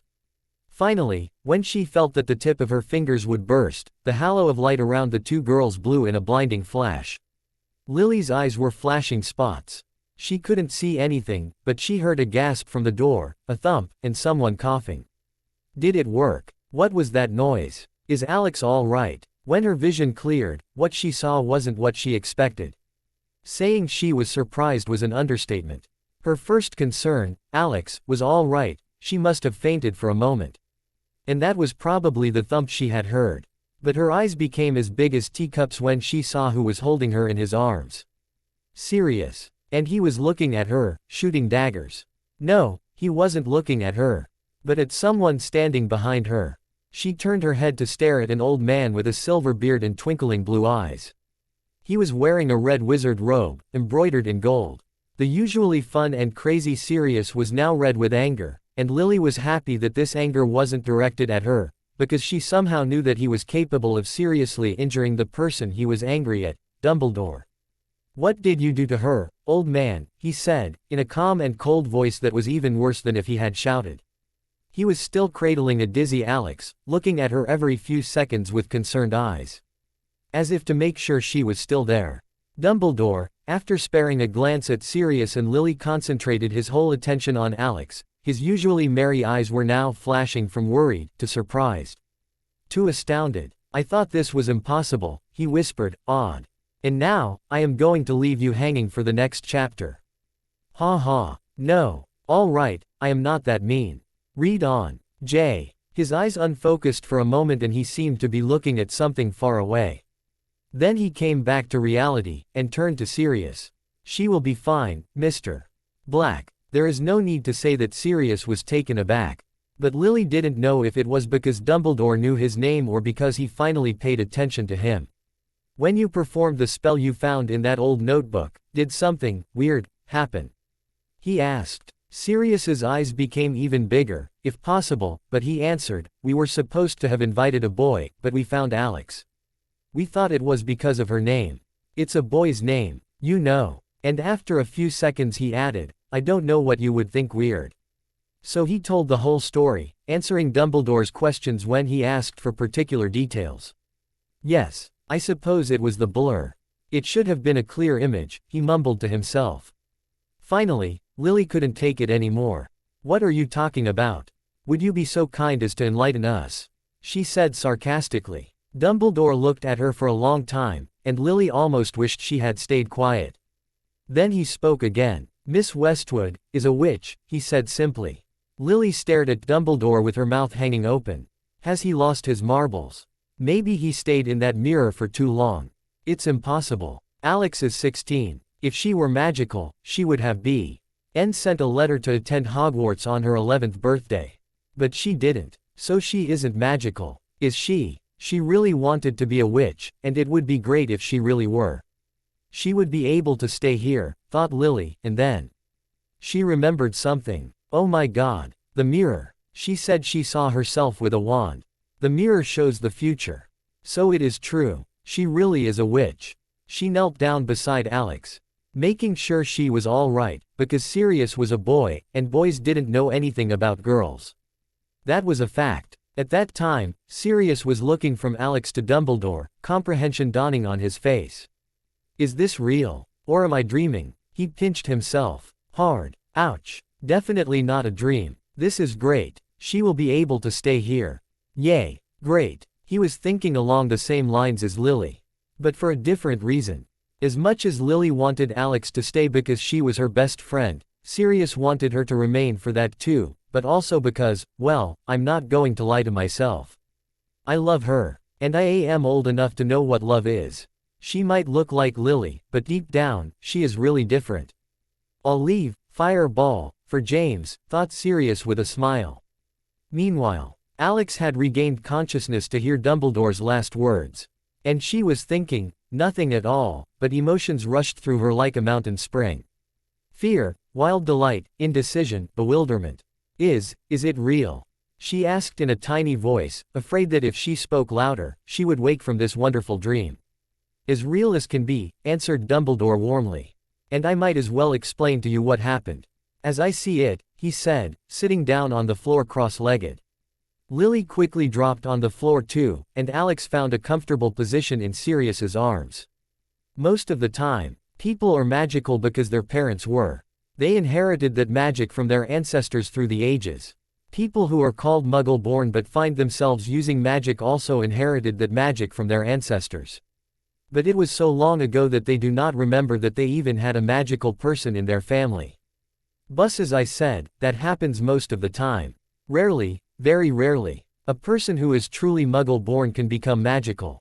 That happens when a magical and non-magical persons work together on a powerful spell. And both do it. That is why it is so rare. Wizards usually do not work with Muggles. And Muggles are usually afraid of them anyway. But if something like that happens, the simplest way to explain it is that the non-magical person is blasted open with the force of the spell. Depending on the force of the spell and of the wizard, the newly magical person will either have very weak powers, very strong ones, or she will die from the impact, which happens most frequently. He stopped to let the information sink in. This method has advantages as well as disadvantages, he continued seriously. The new wizard witch will be able to perform magic without having to use a wand. As it will come from inside her. It will be more instinctive. However, he or she will be very weak for a long time, and the two will depend on the power that was blasted through them. The more power, the weaker the person, for a longer period of time. And I fear that you, my dear, he turned toward Alex, received a great amount of that power because Lily, here, is a very powerful witch indeed. But since I am already telling you this, I should as well tell you that using such powerful spells is dangerous for a different reason too. Such spells can be seen from far away. And the stronger the spell, the easier to see. Voldemort will surely be looking for such powerful spells. I am sorry to put you into danger, but I had no idea that such a thing as just happened could happen. The fault is mine. Something should be done about it. But for now, I would ask you to please not go anywhere alone. Always have a friend with you. As for what to do with you, Miss Westwood, I would advise you to sleep and rest for as long as you need, and then finish your studies at Hogwarts. Although your power is instinctive, you cannot always depend on instinct. And even more important are the ethics of magic. No wizard should leave his school without graduating from this class. Mr. interrupted Sirius. Albus Dumbledore, Dumbledore finished for him. Sirius's eyes went big in recognition. But he continued, Mr. Dumbledore, we, don't have any ethic class in Hogwarts. What do you mean? You do not learn the ethics of how and when to use magic. At the head shakes from Lily and Sirius, he continued. Then I suppose that you at least learn physical defense, and not only magic. More head shakes. Heavens above. What has this school come to? This is inadmissible. Tell me, who is the headmaster of Hogwarts now? Professor Depet, said Lily in a quiet voice, a little afraid of the old man's outburst. Depet, D-I-P-E-T-T.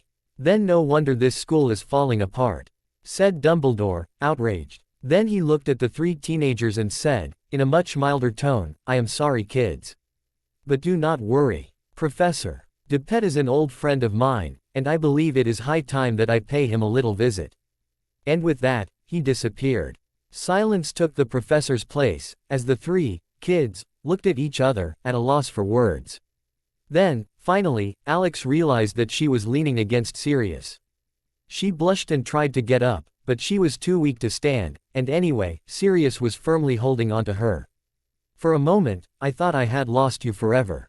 You can't imagine how it made me feel. And I don't want to remember how it felt. Ever. I won't let you go again. Please, tell me you will stay, thought Sirius, looking at Alex with eyes full of hope and anxiety. Alex, he whispered. She did not answer. Alex. She was lying limply in his arms. For a second, Sirius became frantic, afraid that something had happened to her again. But then, a happy smile spread through his face.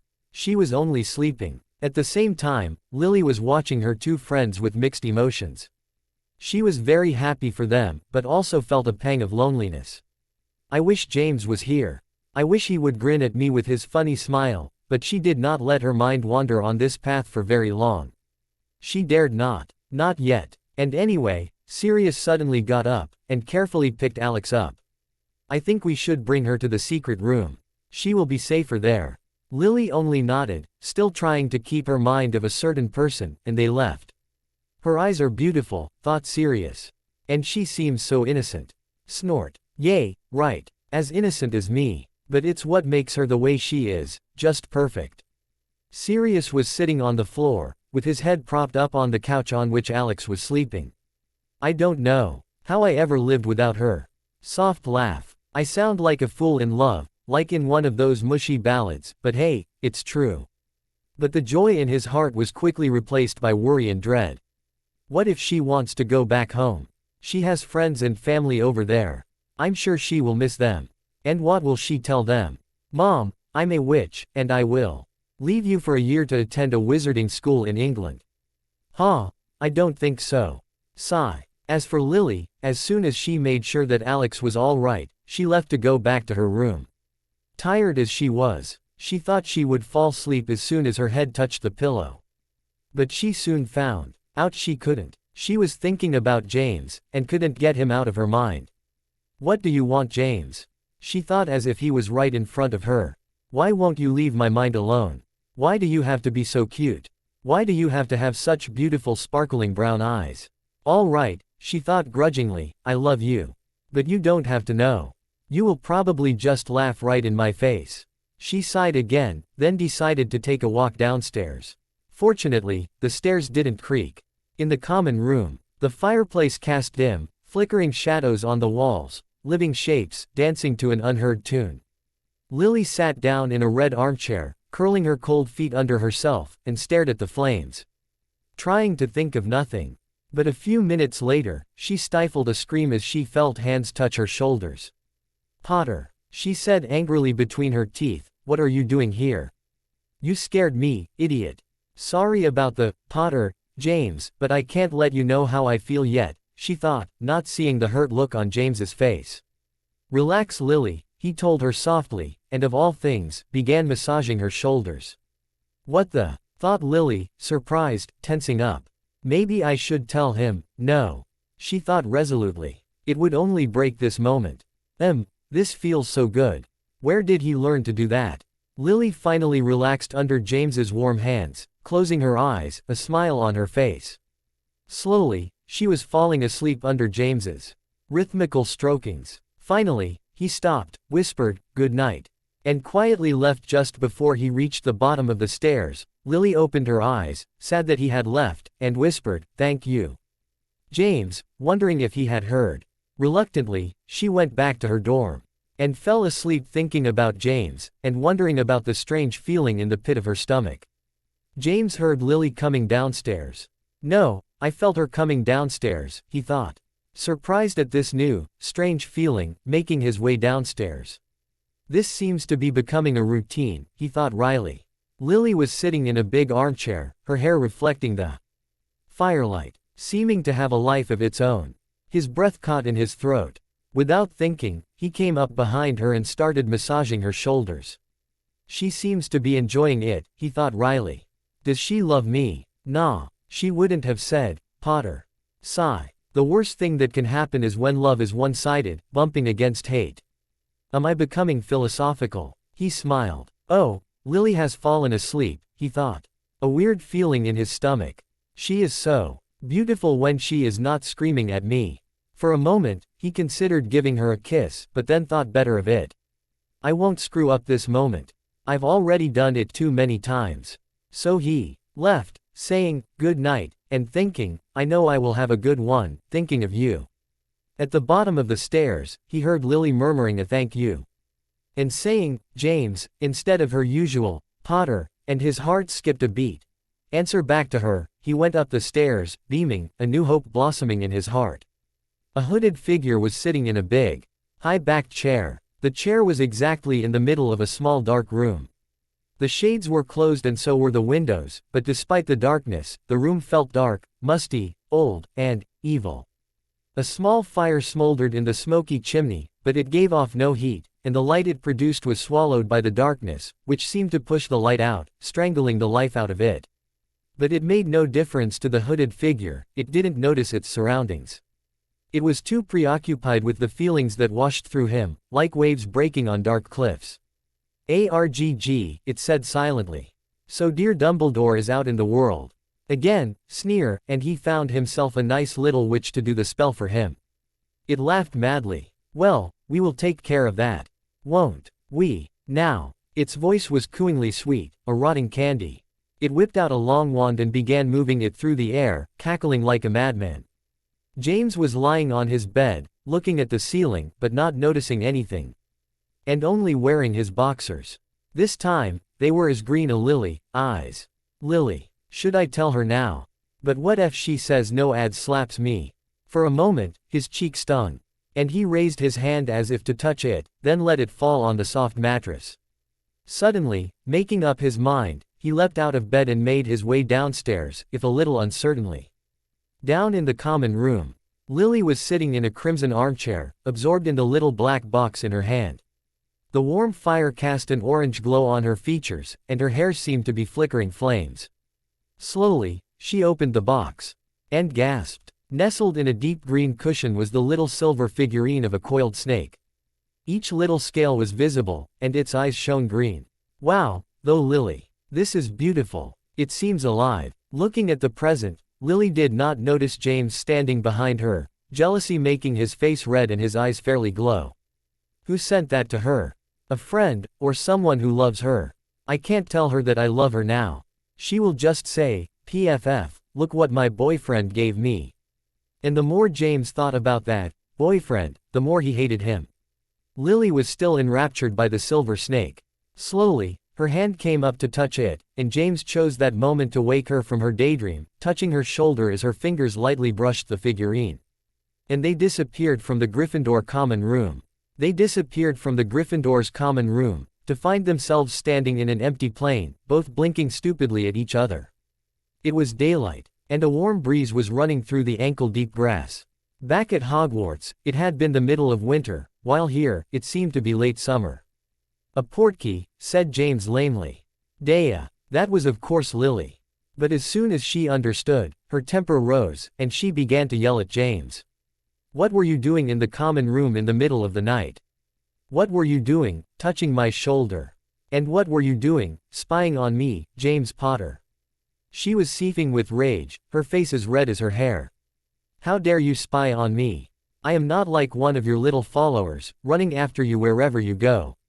After half an hour, when she finally ran out of bad superlatives for poor James, he was speechless and hurt. How could she have known that I wanted to tell her that I loved her? But I definitely can't tell her now, not when she's in one of her moods, or she will slap me hard. James shivered, as much because of that thought as because it was getting quite cold. The gray clouds had been blown over the sky by the gusty wind, and the temperature had plummeted. Goose bumps began to appear on the unclothed parts of his body, which is to say, almost everywhere. The cold finally cooled down Lily's anger. And she began to think about a way to get back to Hogwarts. "All right, we have to get out of here. Do you have your wand?" At his headshake, she grimaced. "No, where could I have put it?" "Down my pants," he answered. She glared at him, but continued. "I don't either. I wasn't suspecting that thing to be a portkey. And by the way, where is the damn thing?" Picking up the silver snake, she stared. As the first heavy snowflake danced in front of her eyes. "Pretty expensive for a portkey," said James, once again jealous. And he couldn't help asking whom it was from. But Lily only snapped at him. "None of your business." Around them, the snow was quickly accumulating on the ground, a white blanket recovering the huge expanse of now dead grass. Lily looked around her and in a small voice said, "Maybe it was a joke from the Slytherins. You know, snake, Slytherins."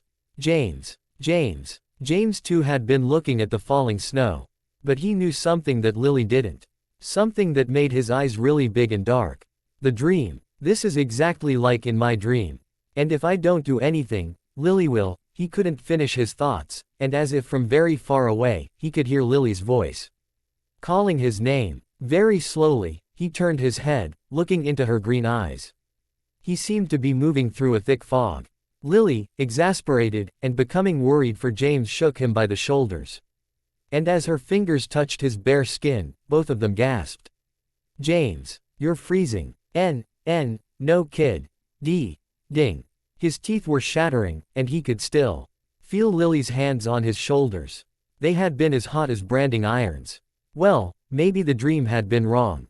Maybe Lily will survive, and I will die. It wouldn't be that bad. I'm so cold. But through his murky thoughts, he could still see Lily, who was now too shivering uncontrollably in her thin shirt. I can't let her die, thought James between two clicks of his teeth. In an unvoiced agreement, they cleared away the snow from a patch of yellow grass, making a crude barrier against the restless wind, and they sat down, huddling each other. By now, their hands were blue, and they couldn't feel their feet. I'm so cold, whispered Lily. James only held her closer, and a tear came rolling down his cheek. All around them, the snow was gently covering the world, and the wind sang its mournful song. No other sound could be heard. Silence was heavier than the snow. James's mind was slowly drifting in and out of consciousness, barely keeping an already slipping grip on life. I have to tell her. He managed to think through the numbness of his mind. Lily, he whispered in her ear, remember the dream I told you about? She barely nodded. I lied because I was angry at you. It had been exactly like this. But in the end you closed your eyes, and didn't open them. Forever. He couldn't finish, as another tear followed the first. Do you believe me? She didn't say anything for a long time. And James was beginning to think that she didn't. But she finally nodded and whispered, I'm sorry for yelling at you. I'm really grateful that you're here with me. And with that, she closed her eyes. I'm so cold, she repeated. Think of summer, think of hot, humid days. Think of running in a meadow full of butterflies, thought Lily miserably. Don't think about the cold. But how could she not think about it? She couldn't feel her body anymore. And James, as much as he was trying, couldn't warm her enough. They couldn't survive this much longer. James's body was turning blue. And he knew that if he died, so would Lily. Oh, Lily, he moaned. Please God, don't let her die.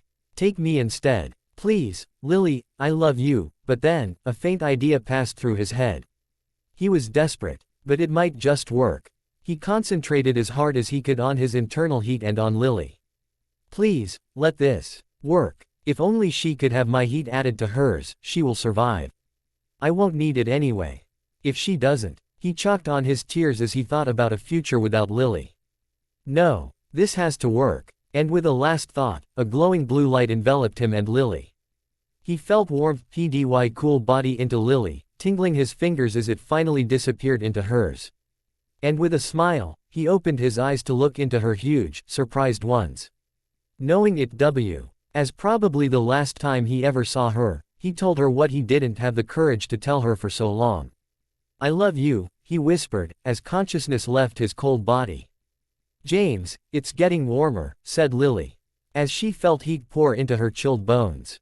James, she gasped as she touched his shoulders. They were as cold as stone. And then, she remembered his last whisper and it all made sense. No, James, listen, you can't do that. Do you hear me? You can't leave me here alone. James, she was screaming at him, shaking his shoulders, but he didn't respond, only lay limply in her arms. Weak with fright and hoarse from shouting, she cradled him in her arms to try to warm him as best she could. Time passed, but in this bleak emptiness, she could not have said if it had been who. Hours or minutes since they first came here. The snow was still falling relentlessly, burying everything under its cold blanket. Lily was rocking back and forth in grief, holding the unconscious James. ND thinking about what she should have told him. I'm sorry James, I'm so sorry, I love you, and she really did. How could I have been so blind, she sobbed. I had to lose you before I noticed what my heart knew all along. And now it's too late. The snow, the silence, and the desperation finally caught up with Lily and brought her into a kind of trance, half asleep, half awake. She didn't know what was going on around her. And she didn't care. All she wanted was to get out of this miserable place with James, alive. Back in the castle of Hogwarts, somewhere on the third floor, two old wizards were having a conversation. And although they were as different as any two-person can be, physically and psychologically, they were great friends. Ha ha. Dumbledore, old pal, I couldn't have thought it of you. Stuck in a mirror for all those years. Really, this is too much. And I had been wondering where you had gone to. And the old wizard continued laughing. Sitting in a comfortable red armchair with gold fringes. Dumbledore was smiling to his longtime friend. They had known each other since their first year at Hogwarts. And even after, all those years, as Headmaster Depet put it so well. They still liked each other's company. But, let us be serious for a moment Albus. I have a proposition to make, said Depet, his voice grave. And I too have something to ask you. Something that, I have heard from a few students and that pains my heart. Is it true that Hogwarts does not have a magic ethic class, nor a physical self-defense class? Depet heaved a great sigh. Unfortunately, that is true. And that is why I have that proposition to make. Dear friend, I want you to become the new headmaster. Dumbledore only looked at him with wide eyes, as if struck in the back of the head with a board. Depet, mistaking his friend's expression for uncertainty added, please. You know very well that you would make an excellent headmaster, and unlike I, you are well suited for the task. Fortunately, or maybe not so fortunately, Dumbledore was spared the answer, as both wizards felt a huge amount of raw magic being used somewhere out of Hogwarts's grounds. Leaping from his chair as if it was on fire, Dumbledore shouted. Where did that come from? Depet, come with me, this is important. Waving his wand in the air until red, brightly glowing sigils appeared, Dumbledore's face was very serious as he said. Whoever produced that amount of power is in the Forsaken Land. After a few more sigils appeared. Floating in space, he gasped. Goodness gracious, Lily and James. And with that exclamation, he made a magical gateway and pulled Depet in after him. The cold slapped them in the face as soon as they stepped through. Huddling in their cloaks, they slowly made their way to where the residue of the magic spell was emanating from. Dumbledore was anticipating the worst, knowing that someone had to have been desperate to try such a spell. No one in his right mind would even attempt it if not in danger of death because of the consequences of its failure, which was worse than death. Dumbledore shivered, as much from the cold as from that thought. Magic so powerful could destroy your mind, leaving you as an empty shell, or even worse, burn out your ability to touch the magic flows and thus efficiently stopping you from doing magic ever again. As for Depet, he was following Dumbledore, not being much of a leader. Why he had been appointed as headmaster in the first place was a wonder. Finally, in the midst of the still falling snow, the pair saw a form, half covered by snow, crouched in the white cold. Lily, James. They began calling, hoping for the best, yet fearing the worst.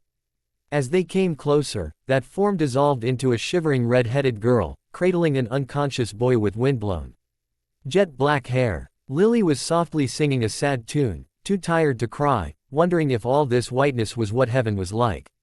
She then saw two angels walking toward her. No, those aren't angels. They don't have wings, she thought flatly, not even caring whether they were here to help or to harm her. She had spent far too much time in this bleakness, and after a time, even James's magically transferred heat began to fade, to leave her shivering, cold to the bone. She had stopped hopping. She was beyond hope, for herself and for James. Thinking about James, she started sobbing, her tears freezing on her cheeks. Was he even still alive?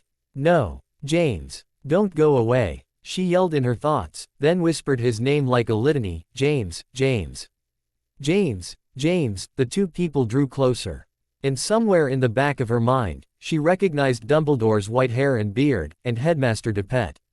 Lily, James, everything will be all right now, said Dumbledore, but his eyes Stealing a glance at James, said Overwise.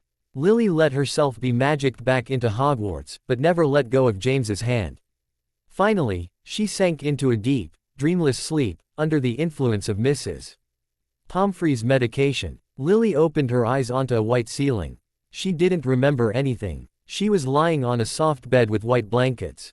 The walls were white as well, and as she turned her head left, she saw a row of empty beds. But it was the silence and the sterility of the air that told her that she was in Hogwarts hospital wing. Something bad must have happened if they don't let visitors in. She thought flatly, without emotions. She was beyond emotions. She didn't want to remember why she was here, because she somehow knew that it was bad. She stared at the ceiling some more.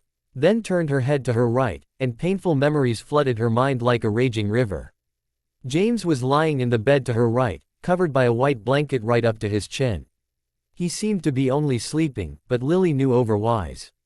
She had seen him sleeping more than once, while sneaking downstairs, and he had always been sprawled on his bed, rumpled blankets lying halfway on the floor. She squeezed her eyes shut, and prayed that this wasn't true, but the afterimage of James burned into her closed eyelids. She couldn't forget that he had risked his life to save hers. "Oh James," she sobbed. "Why did you have to do that? I will never forgive myself if you don't wake up. No, you have to be all right." Stumbling, she got out of her bed to kneel next to his Santa ring through blurry eyes at his emotionless face. And it gave her the creeps. She had never seen him like this. James, the happy-go-lucky, always smiled. That mischievous grin of his was a trademark. Even when he slept, his mouth quirked up. Now, he looked dead. "No, he isn't. James, James, wake up," said Lily, her voice breaking, and lightly shaking his shoulders. But he didn't respond. Lily poohed her head on his covered chest and heard a faint and slow heartbeat. She began humming a song, tears silently falling from her sad green eyes. She knew this song because James had taught me ago, but she remembered it as if it was yesterday. It was a song of sadness and melancholy, but it gradually changed into hope and salvation. Sunshine after the rain, silence. No, far away, as if separated from him by miles of distance. He could hear a voice, softly murmuring something. But it was so very faint that he could not make it out. Darkness. That was complete. But was it the darkness of a moonless night? Or the darkness of dreams and nightmares, of unconsciousness? He didn't know, and he didn't want to find out, yet. Oh, but he was so very tired, and numb. He couldn't feel his body, except for knowing that it was still whole. Then once again, he sank into the deep and dreamless sleep of the sick. When he woke again, the murmur was gone, but so was the darkness. In its place was the yellowish grayness of closed eyelids. But did James want to find out what was behind this barrier of safety, of unknown? He could now feel his toes, curled under a warm blanket. Where was he? Not in that snowy plain anymore. Snow. Yes, he remembered the snow. He remembered what he had done, and his heart tightened, hoping that Lily was all right. He had been semi-conscious for a time after the spell, his mind slowly wandering away as the cold had settled in his body, and he knew that Lily had figured out what he had done. She had then started to shout at him, cursing him for leaving her alone. He smiled. It was just the type of thing that she would do. But then, as the cold took hold of his mind, he sank into a sort of trance, and he couldn't make out reality from his dreams. He recalled Lily crying and saying, "I love you, James." But he was sure that that was part of his dreams. But he could always think as if she had really said that. Life would be kinder that way. As his stomach growled softly, his thoughts shifted that way too. But if he was hungry, then why did his stomach feel so heavy? His hunger as much as his curiosity led him to open his eyes, and to shut them back very quickly. The room was spinning crazily, making him dizzy. He groaned, and slowly opened his eyes again. The room, in Hogwarts hospital wing he noticed, finally stopped its wild revolutions after what seemed a very long time. And for now, all thoughts of food were gone, but the curiosity wasn't, so James looked down on his stomach, and stared, his heart skipping beats, and his throat closed tight. Oh no, not again, he moaned softly with grief, looking with pained eyes at the bloodless face of the girl hugging him in her arms. Her fiery hair was spread on the white blanket like blood, which accentuated the paleness of her cheeks. His eyes drifted lower, and as he saw her chest rise slowly and rhythmically with each breath, he smiled. She was safe. She was okay. He wanted to shout his joy, but didn't want to wake Lily. Too late. She opened her big green eyes, full of grief, sadness, and surprise, and just looked at him, a smile slowly spreading on her face. And with that, the whole room seemed to glow. "Lily," James whispered, "I did not risk my life to save you from that snowstorm to have you dying from pneumonia," he mock admonished her, as she shivered, her bare feet numb from the cold floor they had been lying on. He managed to make some room on the narrow hospital bed, and Lily lay down on the blanket, next to him, holding him tightly, and not intending to let go. Then, with tears of joy at finally being safe, and together, rolling down their cheeks, they fell asleep in each other's arms. From the doorway, Professor Dumbledore retreated silently into the darkness of the hallway, a fatherly smile on his kind face. Back in their secret little room, Alex was waking up, and the first thing she saw was Sirius, sleeping, sitting on the cold ground with his head propped up on the edge of the sofa on which she was lying. She sighed. He was so nice for her. He won't fall in love with Lily. James will do that, eventually, she thought ruefully. And he won't marry. It's really weird knowing the future. But why won't he? She thought for some time and had to clap her hands on her mouth lest she wake him up, laughing as she was. But she was laughing because she had just figured out why Sirius wasn't going to get married. Even if there were lots of nice and beautiful magical girls. Because he loves me. Is that really why? She was very happy, almost jumping up and down like her sleeping friend always did. Then, suddenly, she stopped, as she realized something else. They lived in two very different worlds, and very far apart. And they were not old enough to just go on their own. Damn. This is going to be problematic. What am I supposed to do? Then she remembered Dumbledore's invitation. She could stay at Hogwarts for another year. But would she? On one hand, there was Sirius. And the new and fascinating world of magic. On the other, there was her mom and dad, her friends, her old but comfortable world, CD players, TVs, sigh. I hate those types of choices. Tears were welling up in her gray eyes. Chose between family love and my own love. It's like choosing between breathing clean air and drinking clean water. And I won't cry. I'm not a baby. She though vehemently, as she felt tears rolling down her cheeks. Oh, Sirius, what did you do to me? Why did you have to be so nice, so funny, so cute, so considerate? Why did I have to fall in love with you? And as she thought that, she realized that it was true. But as much as she loved him, it made the situation that more difficult. Torn between that choice, she slowly sat up and put her head into her hands, hot tears rolling down from her eyes. Sirius woke up with his habitual grin, but it vanished as soon as he saw the girl sobbing softly into her hands. What happened? Did I do something wrong? And he asked her, but she only shook her head. Please, Alex, tell me, he said softly, as if talking to a hurt child.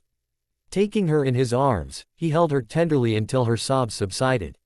Sirius, no, please, you're only making this worse, she whispered. Hurt, he released her, wondering what had happened when he was asleep.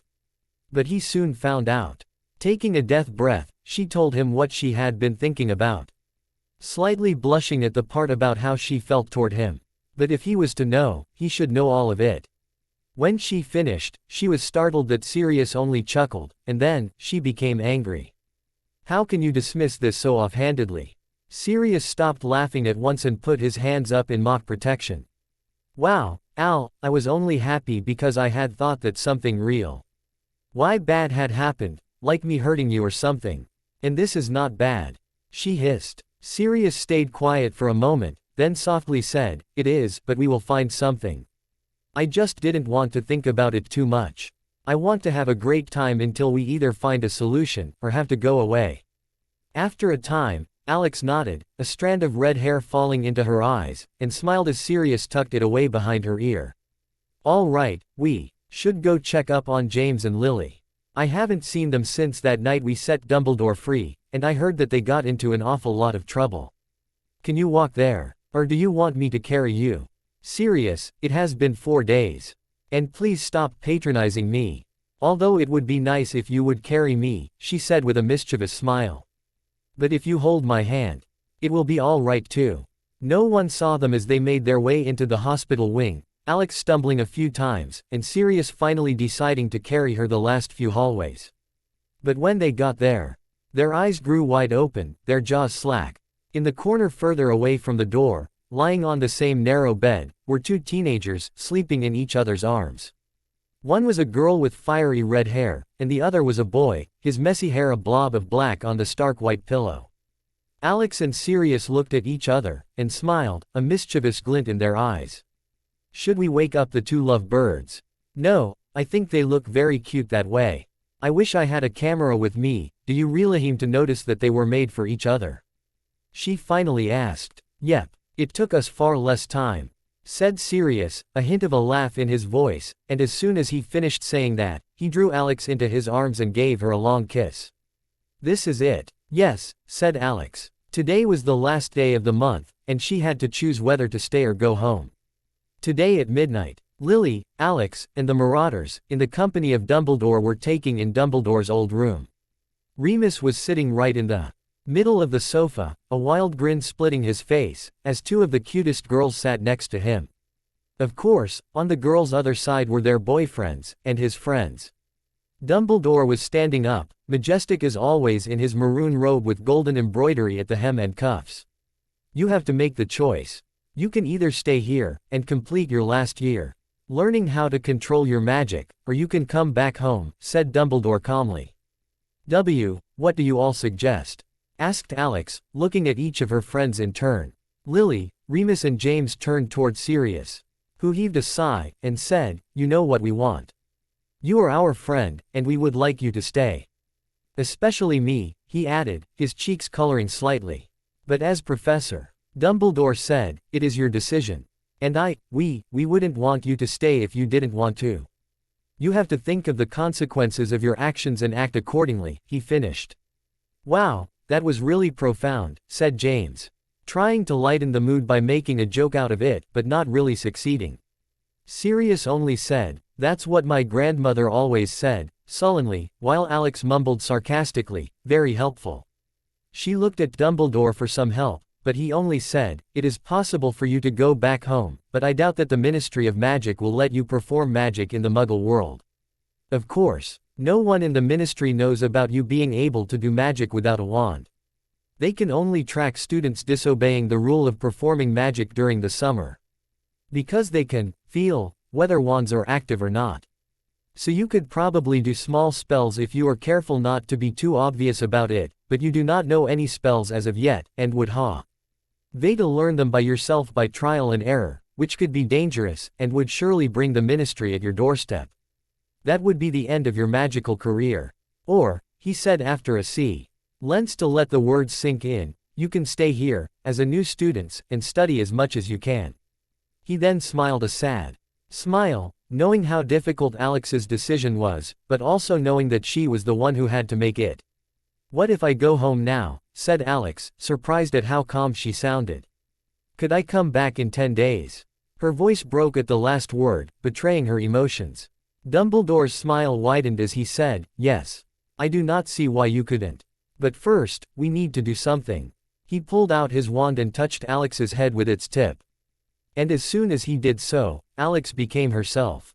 A black-haired, gray-eyed girl, passing a hand through her boy's short hair in surprise. Instead of Lily's Hogwarts robe, she was wearing blue jeans and a yellow t-shirt. She looked at Sirius anxiously, wondering what he would think of her now that she wasn't looking like Lily anymore. As he caught her looking at him, he grinned, squeezing her hand, and if nothing, his eyes seemed to twinkle even more than they always did. Now, said Dumbledore, continuing as if he talked to teenagers about traveling in space and time every day, I will ask you to keep your month here a secret. I true saint that I will not have to put a spell on you. All right, in 10 days, at 6:00 p.m. in your time, could you be at the same place you came through? Without being seen. At Alex's nod, he continued, Okay. You can take a few things with you, but try not to look too obvious. I do not think anyone would take it well if they saw you disappearing into a narrow box with a huge suitcase. He smiled. Don't worry, we will know if it's you. And we will be there. And if you happen to change your mind, or if there is a problem, send us an owl. But we will send you one the day before. All right. Ready. Say your goodbyes then. This won't take as long as the first time. Everyone stood up, and there was an awkward silence, as no one knew how to act. Finally, Alex hugged Lily, shook Dumbledore's hand, then gave the guys a quick hug, and Sirius a kiss. Then, putting on a valiant smile, she nodded. On the wall next to the couch, there was an arch drawn in chalk, with fancy white symbols glimmering all over its length.